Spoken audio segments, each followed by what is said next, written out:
दोस्तों, मैं आपको समय समय पर इंडियन फिल्म फेस्टिवल मेलबर्न के बारे में बहुत सारे खुलासे करता रहता हूं, जो बॉलीवुड के एक खास कैंप की मदद से चलते रहते हैं। और ताजा मामला है स्वरा भास्कर की एक फिल्म को लेकर। पहले आपको समझना होगा कि स्वरा भास्कर अब तक किस तरह की खबरों में बनी रही हैं। स्वरा भास्कर कई बार एंटी इजराइल स्टेटमेंट देने की वजह से खबरों में सुर्खियों में बनी रही हैं, ट्रोल भी हुई हैं। यहां इजराइल का एंगल मैं आपको इसलिए बता रहा हूं क्योंकि इजराइल की जो जूइश कम्युनिटी है वो ऑस्ट्रेलिया में बहुत पावरफुल पोजीशन में है।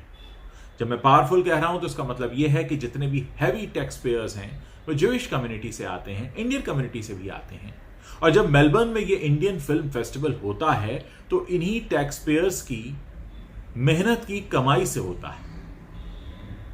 और ऐसे फिल्म फेस्टिवल में अगर स्वरा भास्कर जैसी एक्ट्रेस को इनवाइट किया जाता है, उनकी फिल्म को फीचर किया जाता है, उनकी उर्दू फिल्म को फीचर किया जाता है, तो सवाल तो उठेंगे ही कि क्या ऑस्ट्रेलिया में रहने वाली जूइश कम्युनिटी जो है, जो ऐसी कम्युनिटी है जो वहां पर बहुत पावरफुल पोजीशन में है, वो अपने ही खिलाफ, उनके ही देश के खिलाफ बयानबाजी करने वाली स्वरा भास्कर की फिल्म को सपोर्ट करेंगे अपने देश में, जो फिल्म फेस्टिवल उनके पैसे से हो रहा है।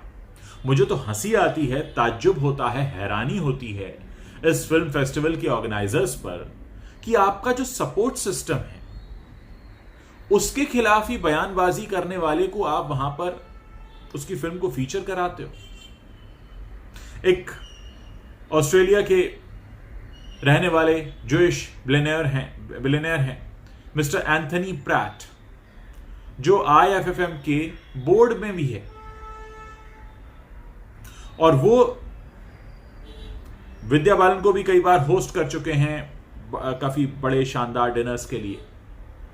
और ऐसी जूइश कम्युनिटी जो वहां पर रहती है इंडियन कम्युनिटी के साथ मिलजुल कर, जो वहां के हैवी टैक्स पेयर्स हैं, जो वहां पर हर तरह से सपोर्ट करते हैं, उनके पैसे से होने वाले फिल्म फेस्टिवल में आप इनवाइट करते हैं स्वरा भास्कर को। और आप जरा इंटरनेट पर सर्च करके देखिए, स्वरा भास्कर और इजराइल लिखकर देखिए। मैं यहां कुछ नहीं बताऊंगा, आप खुद समझ जाएंगे कि मैं क्या कह रहा हूं।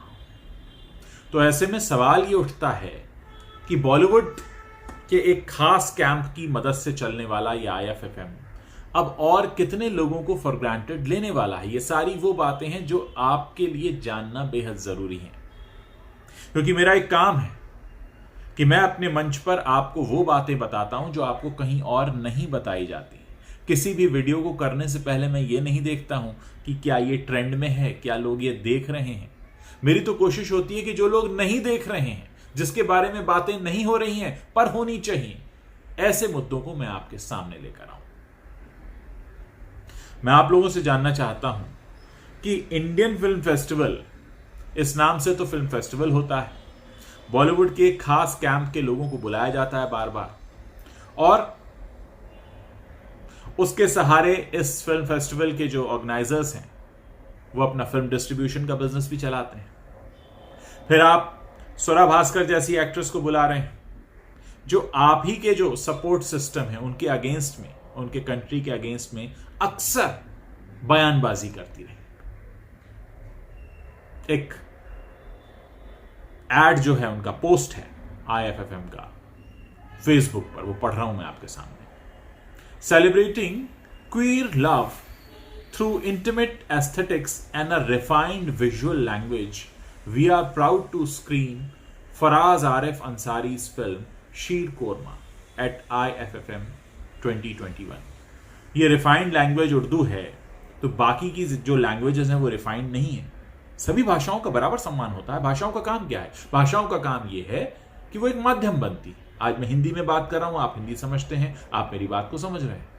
मैं उर्दू, फारसी, संस्कृत, अंग्रेजी कुछ भी बोल सकता हूं, हर भाषा समान ही है।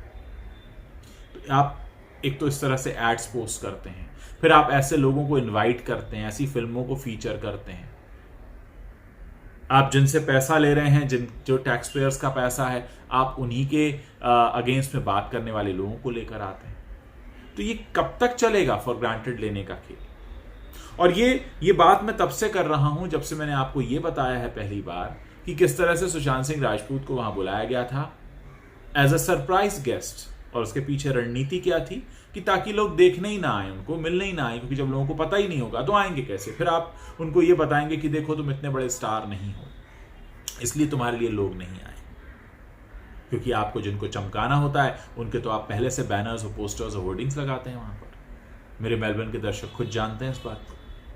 मैं चाहता हूं कि मेरी जो ऑडियंस है वो इसके बारे में अपनी राय रखे, विचार रखे, ताकि हम समझ सकें कि ये जो खेल चल रहा है इंडियन फिल्म फेस्टिवल के नाम पर,